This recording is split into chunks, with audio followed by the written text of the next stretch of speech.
friends, and welcome back to another episode of Acceptable Madness. My name is Scott McKinney, and this is the podcast for, every time I start this, I started saying that it was the podcast for depressed people or for depression, and then I think I merged to, anxiety and depression, but really, I don't know what the best classification for this podcast is. I guess people that are curious to listen to someone that feels like their brain's fucked up? Yeah, that sounds about right. But for now, I guess we'll stick to the depressed people one because that just makes sense. So yeah. Welcome back. This week I'll be talking about social media. And I know that's been such a hot button topic basically since it's come out. But I want to I want to talk about my experience with it and what kind of effect it's had on me and how I've reacted to it. So, to start, I guess let me start whenever I actually initially got introduced to it, which was I was not allowed to have any sort of social media. My mom was pretty strict about it until I was 14. So I turned 14 and I got a Facebook account. And Facebook was the big one at that point. I don't even know if Instagram existed yet. Twitter was probably still just up and coming, and Snapchat wasn't very big. So Facebook was the social media at that point. And the reason that I wanted it was not because I wanted to connect with my friends or my family, but because honestly, my mom played a lot of online games such as Farmville. And even to this day, she plays a lot of Candy Crush and Song Pop, and those are her choice games. But I wanted Facebook so that I could play some of these games and connect with people online and play them too. And there's no chat system like there is with Xbox or PlayStation or just playing video games on your computer or anything like that. So it's really back in the day, it was a pretty harmless thing. It was just me wanting to play games. So as I got a little bit older and started experimenting a little bit more with different forms of social media as they came out and trying to find stuff that suited me, that was whenever I became more introduced to Twitter and Snapchat and Instagram. So Instagram in modern day is one that I like. I appreciate it and respect it, but I don't love it. And the reason for that is so there's two ways that a person can think basically. And one of them is someone can think in pictures. They would be a very visual person. And from my experience, those are the people that they're very into taking pictures with their friends and, trying to be their own version of a professional photographer and getting pictures of sunsets or just pretty things in nature and stuff like that. And then there's also another way of thinking, which is not very visual, and it's mostly words, and it's hard to explain because, so it's weird because it's hard to explain because I'm in that category where whenever I think, I do not see pictures most of the time. I almost exclusively see nothingness, but my brain works in a way that I can process 3 or 4 internal conversations at once. And, excuse me. And for example, I'm doing it right now while I'm talking, and I won't go into what those conversations are doing, but it's all related to the podcast and recording it and stuff like that. But it's harder to explain. But the reason that I wanted to say that was because I am not a super visual person. So for me, I do not love social media that focuses on pictures, like Instagram and in Twitter to some regard. And I mean, Facebook has kind of turned into it just because Facebook and Twitter, Facebook owns Instagram. So pictures show up everywhere, and small video clips and stuff like that show up everywhere too. So it's not like pictures are inherently bad, and it's not like I dislike them, but I would rather go to social media such as Facebook or One that I actually haven't mentioned yet, which is Reddit, which is where I've been spending a fair amount of my time if I'm going to be doing some sort of scrolling on the internet, rather than Instagram and Twitter. So that's just my personal experience with it. I have nothing against any form of social media. The one that I don't like would be, I don't like stuff that's easily exploitable. So like maybe I sound like an old person, but like TikTok has its obvious flaws in terms of glorifying young people in an over-sexualized light. So I know that there are those problems there.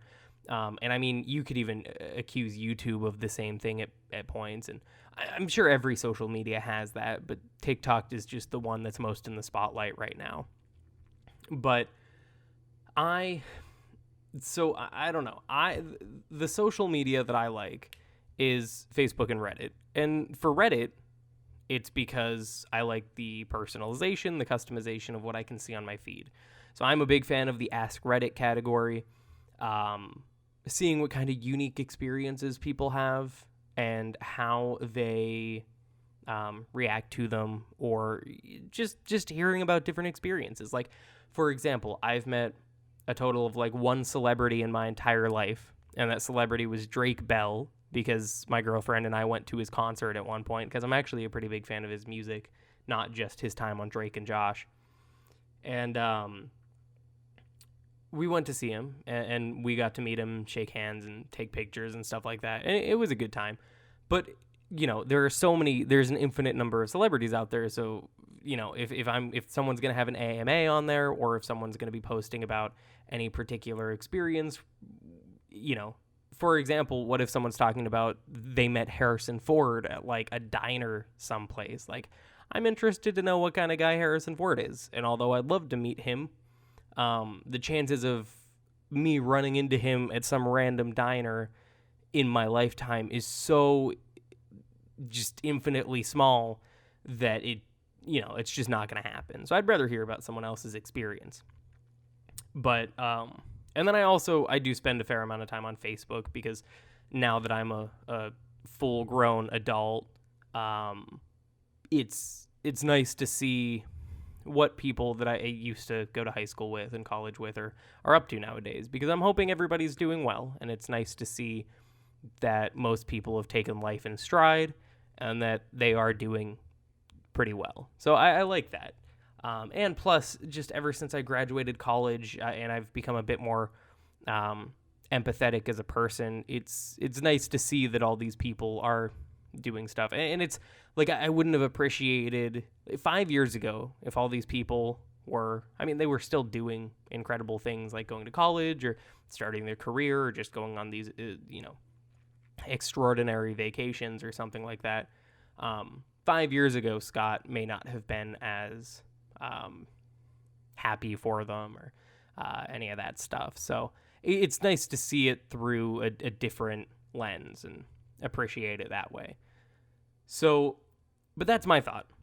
But it's not like I'm telling you something that you don't already know. Social media is something that everybody's grown to experience. Everybody touches some aspect of it. And there's a reason for it. And it's just totally infected the world. And, I say infected. You can take that as a positive or negative all you want, because infected has a pretty negative connotation to it. But I don't think social media is inherently bad, even though it does. A lot of people invest a lot of time into it. And in some cases, that does become a problem.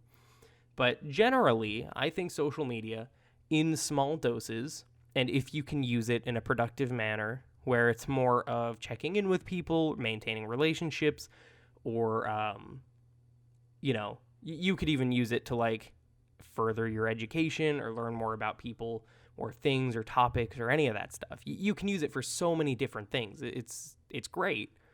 The problem is just, in my opinion, when people sit there and just scroll. And I'm guilty of this at times, but if they sit there and scroll but they're like watching TV at the same time, or like I've been watching Brooklyn Nine-Nine which is a great show. Highly recommend it. But there have been times where I will be watching the show, and then I watch on Hulu. So then there's like a 30-minute ad spot. So I'm like, okay, or sorry, 30-second, geez. So there's like a 30-second ad spot. I pick up my phone, and I go to Reddit. I'm like, oh, wow, this is cool. And then like 3 or 4 minutes later, the show has already been running for 3.5 minutes. I just become increasingly aware of like, wow, I missed 3 minutes of the show, and I didn't even realize it. So I personally think that's bad. I think it's hurt my attention at some points, but it's also made me more aware of the fact that I need to have better attention and focused attention at others. So like if I'm going to go out and I'm going to go on a date or something, I know, because I've caught myself doing stuff like that, that I need to disregard my phone and really dedicate time to my girlfriend at that given moment. Or if I'm just out, with friends or with my family or doing something like that. Like to me, that is something that is very important to me, is just really using the time that I have well and making sure I'm really present in that moment. So again, social media has its pros and cons, and everybody responds to it differently. But generally, I think it's good, but I think it can be abused.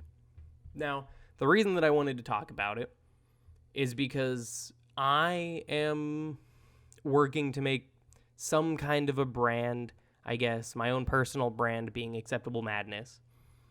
And what it is, and the way that I see it, is Acceptable Madness is basically just me, Scott McKinney, but it also encompasses my writing, which is a very vulnerable, very, very vulnerable thing for me. And at the same time, it encompasses my mental health, which is very, very, very, very vulnerable for me. And how I work with it and how I deal with it, and how I just as a person continue to live with it. And so the first thing that I decided to do whenever I was like, okay, well, maybe it's worth creating a brand or, doing all these different things. Maybe I should make a Facebook account or an Instagram account or something. And so that's what I did. I made Instagram and Facebook. I didn't make Twitter. The reason being, I feel like Twitter is really good for people that have a great following. Like if you're going to go onto Twitter and, I don't know, like if you follow like Will Smith or something, if he says something, it matters because he has millions of followers. Probably. I don't know what number he has, but he has a lot of followers. So if he says something, a lot of those people are seeing it, and that gives it an inherent value. Now, me, Scott, this guy who has 500 Facebook followers, that's really not a lot of people. So if I post something on Twitter, although I like Twitter and I like the idea of it, I just don't think it's necessarily benefiting me and the Acceptable Madness brand right now. In the future, it might, but just not right now. Now, for Instagram and Facebook, the reason that I made both of them is because, one, I never really had a personal Instagram, and I still don't, but I wanted to experiment with it. It's new social media for me, so I think it's fun to mess around with, like, the algorithm, the algorithm of, like, paid and organic search results and finding new people that way. And I do want to try to take more pictures because just like I do this podcast to kind of, I don't know, it's a way to reach out and help people, but it's also kind of a way to, it's basically an audio diary. So just like that, I feel like maybe Instagram and Facebook can be more of a photo album for my life too. And I know a lot of people, I know that that's so obvious to so many people, but it's something that I've never thought of it that way before. So that was what I decided to do. Make Facebook, Instagram, and then, work on all my other stuff at the same time. Now, what I find strange is I was trying to figure out what I could post, what I could work on, stuff like that. I got really conflicted because the first thing that I did was I went and I followed a lot of other people who were in the same space. So I went and I followed people that were in the depression field and that were in the anxiety field and all of these different accounts that were that to me seem to be going after the same goal, which is making people feel better about their mental health, which is, I think, a very noble goal to have and one that I respect a lot. And I mean, clearly I respect it to some degree because I'm trying to do it myself. So that was great. But then what kind of caught me off guard and left me a little bit speechless was these people that I followed. And I won't say any like account names or anything because honestly, I'm really bad at remembering that stuff anyway, so I couldn't. But even if I did, I don't want to like bash anybody's account because I'm really not in that. I'm not trying to do that. But it just, what a lot of people post is it's one of two things. So there's the positive side, which is, we have depression, but it's not going to hold us back. Let's conquer it. And then that's the message. The message is depression exists. We have it. Let's fight it, which is a good message. It makes sense. It's this thing that exists. Let's try to go through it. But then there's also the negative side of the spectrum, which is these posts that are very much like, the world is dark and death, and be sad and sorrowful with me.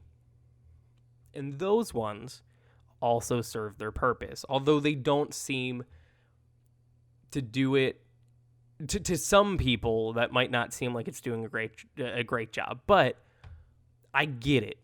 Because if you can find camaraderie and friendship and fellowship and people that share the same kind of thought process and issues and the same negative and dark philosophies of the world, it helps deal with them together. So if I think the world is dark and black and evil and out to get me, that sucks. But if I think that the world is dark, evil, and out to get me, and so does this other guy that's on the other side of the world, well, it sucks, but at least we're going through it together. So there are positives to both the darker posts on Instagram and Facebook and other social media, but again, I'm going to focus on those two. And there's also positives to the happy-go-lucky type posts regarding the same thing. But I personally don't really think I fall under either of those categories. I don't like the idea that for the negative posts, I don't want to be that person that people go to, and I don't want to be the reason that I make them feel worse in a given day. And so say someone's feeling particularly vulnerable, and say you, the listener, yeah, you, right there, say that you look at my Instagram and I post something that's like, the world is dark and hollow and everybody out there is a pain in the ass.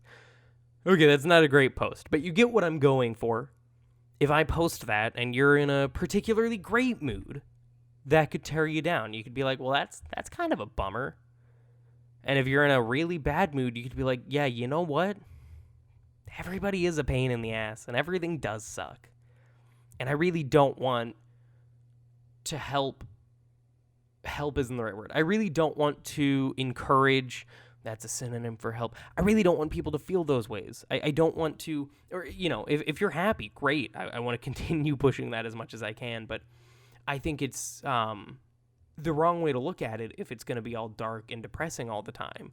And I know that depression and anxiety have these really negative downsides, and I know that they can really make people upset and struggle with their day-to-day lives, and I think that's tragic. But I think it's something that needs to be tackled head on, and it can't be something that's disregarded by saying, the world is amazing and perfect. It needs to be tackled by saying, you know what? These things that we struggle with and these thoughts that go through our head, they really suck. And you know what? I'm not feeling great today, but tomorrow's going to be great, and all I need to do is make it till tomorrow. And to me, that's a way better message to give someone, whether they're in a vulnerable state of mind or whether they're in the best state of mind that they've ever had in their life. The best kind of message is one that's encouraging and helping, and the kind of thing that makes people sit back and reflect and just think. I don't think it's right to say, tomorrow you will wake up and you won't feel depressed, because you might. I know I might, and I don't want to, but sometimes you just really can't stop it. And I think it's wrong to say that I can. I'm going to make an episode shortly about the end of depression, and I'll just talk a little bit about that now, but I don't want to go into a whole episode. But I think it's wrong to tell people that there is an end to depression. Now, I know that that's a depressing thought, but it's much less depressing than saying there is no end to depression, but if you can figure out how to manage it, you're going to live your life just like everybody else. And I think that's a really promising and encouraging and helpful message for people to hear. And so, again, that'll be an entire episode on its own, because I think having that philosophy and knowing the truth about the future and about your own brain, I think that really, really, really matters, because I know it does for me. But I just, and like I was saying, I just don't think that putting these messages up that are overly positive and telling people that the end of depression is near is helpful, because I don't want to lie to these people.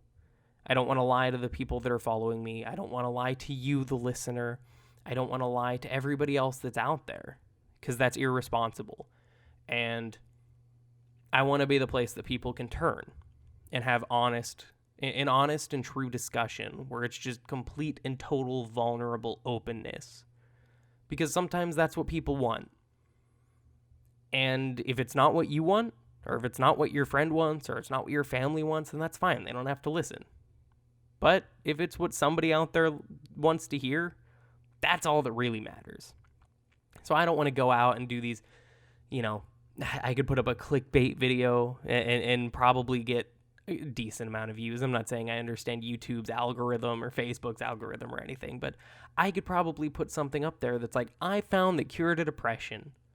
And then you click the video and it's just like, it's healthy thinking and support system. I'm not about that.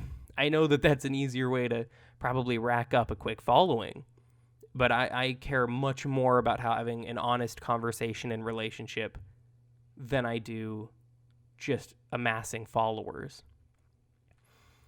So it's just, I don't know. It's been a strange journey for me, because I haven't known what to put on social media. And I know that that's so weird. I know, like, so many people just have this knack for it, where they can go onto Facebook and they can post 100 times on Twitter in a given day. They can post all these pictures and all of them seem relevant. And then there's me, who's like, well, I just spent my whole day reading a book. It's like, oh, I could take pictures of every page I read. And then I'm like, well, I don't want to post 100 pages to Instagram. No one cares. No one gives a shit.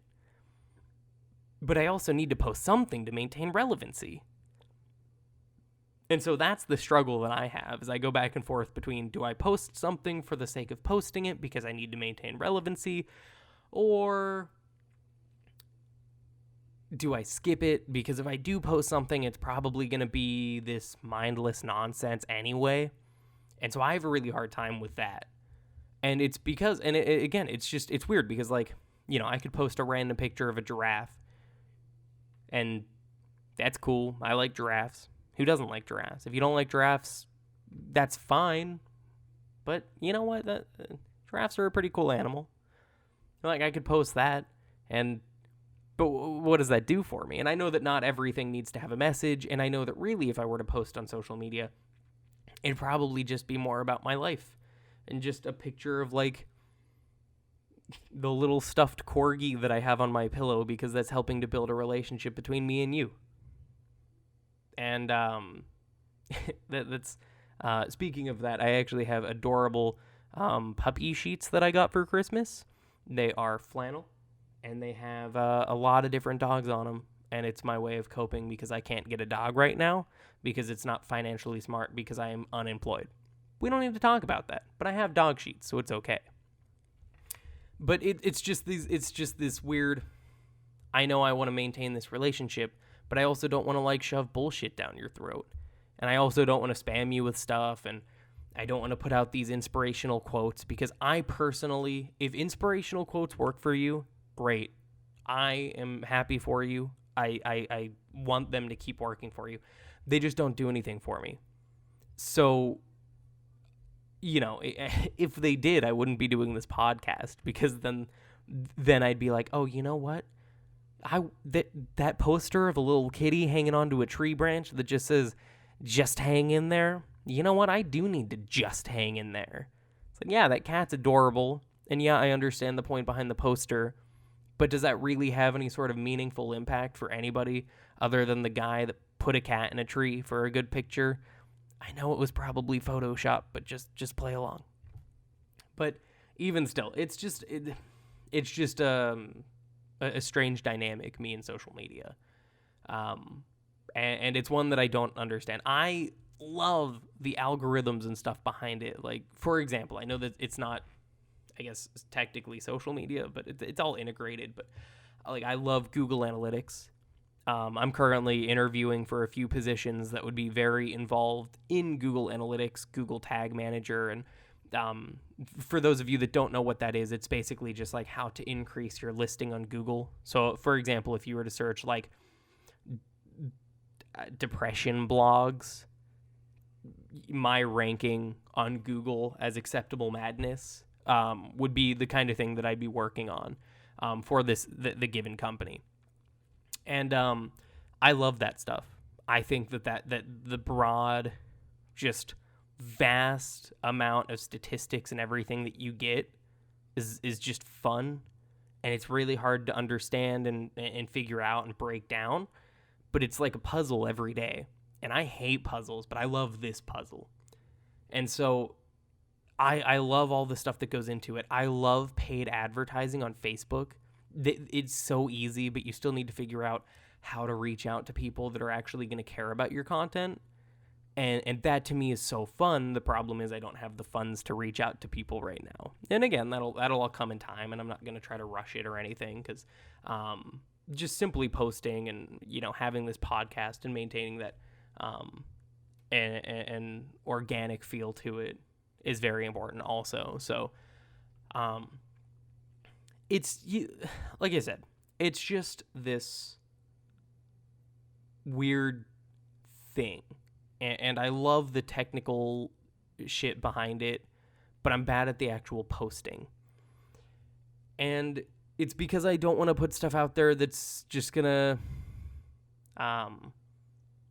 you know, I don't want to just be the exact same as every other depression page out there, or anxiety page out there, or whatever else. I really, again, I want to make a meaningful impact, and that's hard as shit.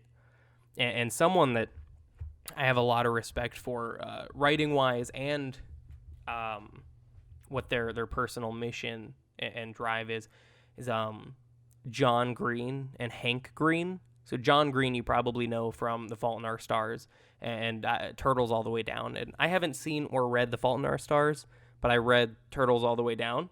And I actually, you know, even though I'm outside of the demographic and it's young adult and definitely more meant for females, I thought the book was really well written. I really liked his style, and I thought that it was the kind of book that I could see communicating with people very well for the points and everything that he was really trying to focus on. And then Hank Green, which is his brother, who he wrote a book recently too, and I haven't read it. And quite frankly, I'm not super interested in reading it, not because I have anything against Hank Green, but just because the idea behind his book doesn't seem that, it doesn't catch my attention. But I think it's called An Absolutely Remarkable Thing. But the reason that I'm bringing them up is because John Green is a published author. He is a writer by trade, and he does all these other things like YouTube and a podcast, and I forget what it's called, but he has a Project for Awesome, maybe. I don't know, because like I like the guys, but I don't worship them. I don't follow everything that they do, but I have a healthy respect for them. But what they do, and Hank Green is actually more sciencey and physics based. But what the two of them do is they really dedicate a lot of their time to making that kind of meaningful connection with their fan base, with the people that read their books, with the people that don't but just watch their videos on their channel, Vlog Brothers, and there are subsidiary, or they have other channels as well, but that's their main one as far as I'm concerned. But it's just something that is so soothing to listen to, because they're the kind of people that you can just hear, and they have that meaningful connection with their listeners, and you can chime into any of their videos and know that you're listening to someone open up and tell the truth. And you could follow their Facebook or Twitter or whatever else, and you get that same kind of authenticity from them. And I don't think you get that from some of the big, like, massive places out there that are just posting nonstop content, or those places that are just posting these, like, for the more depression and bipolar focused places. I don't think you're getting that same kind of connection from those people that are constantly putting out negative quotes saying that the world sucks, or something that's overly positive saying that the world doesn't suck and you just need to keep trucking along. So it's balancing that act, but also being someone that is very okay with being vulnerable, but also doesn't want to misstep and do anything that's wrong with their brand. So, like, Acceptable Madness means a lot to me. And it's because it's basically me in digital form. And I have writing, and, that's something I do, and that's something I care a lot about. So the stuff on social media is just seeing more into me. And that's what I want it to be. But that means that I'm probably not going to be posting all the time, or, doing stuff that I don't think is meaningful, because I want it to be meaningful. I want it to be something that someone can go to the page, like Facebook, Instagram, even my blog, and they can look into some of my stuff and be like, you know what, that's Scott. He's a cool guy. I hope you say that, but, I'm also, the last episode was about arrogance, so I think I can get away with that.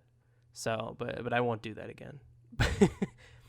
But, like I said, social media is this big, weird monster for me. But I know it is for everybody else, too. Nobody really knows what to do with it, or if it's helping or hurting society or anything like that. But what I will say is, no matter who you follow, just try to make sure that it's something meaningful to you.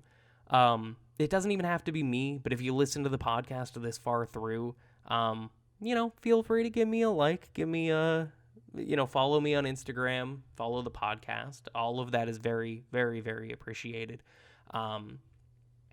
But just find people out there that can actually enrich your life in some way. So for me, it's people that put their lives on their sleeve. I don't want to go out and follow these people on YouTube that make a big deal about their financial gains, or what kind of fancy cars and stuff that they have. But if that's what you're into, then there's no shame in that. And I'm happy that you found something that you are interested in. So good. Keep doing that. But if you are only looking at stuff on social media to, like, pass time, or do, or, just something to look at just to get through the day, say you hate your job or you're not happy with school, at least try to find something you like. It doesn't have to be philosophical conversations by Scott or by someone else. It can be something. One of my favorite things that I've ever followed was a comic that I learned about through Twitter. I don't even look at Twitter anymore, so this was years ago. But it was by someone named Tom Fonder, I think was his name. But it was an online comic called Business Cat. And all it was this guy would put out a comic once every week or once every 2 weeks, and it was this humanoid cat. So it had the body of a cat. Body of a human. It was in a suit, and then the head of a cat, and it would perform actions as if it were a cat. So like it would be a 4-panel comic, and the first 3 panels would be like this man cat thing sitting at a desk, and then the 4th panel would be it showing the cat man thing, who is called Business Cat, pushing this cup of coffee off the table. And it was just funny, and it was hilarious. And looking at it brought a little smile to my face. And it was a good thing to follow, even though it was a little stupid and it was silly, but it was good. It was something that was genuinely fun to listen or fun to watch and see that his brand grow, and it was fun to see what these comics were going to develop into. And recently the series ended, and that was something that instead of being sad that it ended, I was like, it was fun to kind of celebrate the existence of it and go back and look at some of his old comics, because it was this brand that I'd kind of come to appreciate in my everyday life, or at least weekly or bi-weekly life. But it was something that I think about. I have a Business Cat mug up in my cupboard right now, because I just wanted to support him, so I got something. So if you're going to follow people, it doesn't have to be these people that are always profound and really trying to make you do something, or I don't know. It doesn't always have to be people like John Green or Hank Green, although they do offer a lot of genuine content. It doesn't have to be me. It doesn't have to be anybody. Like, if you struggle with depression and anxiety, and right now you're at a point where you're not comfortable tackling it, and it's something that you'd rather deal with later when you're in a better state of mind, then that is perfectly fine, and you should do exactly what you think you need to do, as long as it is healthy and conducive for your longevity, which is a roundabout way of saying, I really, really, really hope you're at a good spot and aren't thinking about suicide or anything like that, and I hope you can keep pushing forward. And I hope you get to a point where you're willing to analyze your thoughts and everything. So if it's something that you're not ready to tackle, then just fill your Facebook feed with stuff that matters. If you like cute cat videos, because everybody does, fill it with that. And don't be ashamed of it either. A lot of people are, I can always tell they always feel shame about what they're listening to or what they're watching or something. And as long as it's not illegal in nature, just be happy with it. And I'm sure that there's someone that's watching the exact same video as you at that time, and they're getting the same kind of enjoyment from it. So, but I feel like I've talked long enough about my own folly with with social media. So, just, I don't know, just enjoy yourself. Don't let it distract you too much, and don't let it control your life. But if you are going to look at it, make sure it's stuff that's worth looking at. Thanks, and I will talk to you again next week. Bye.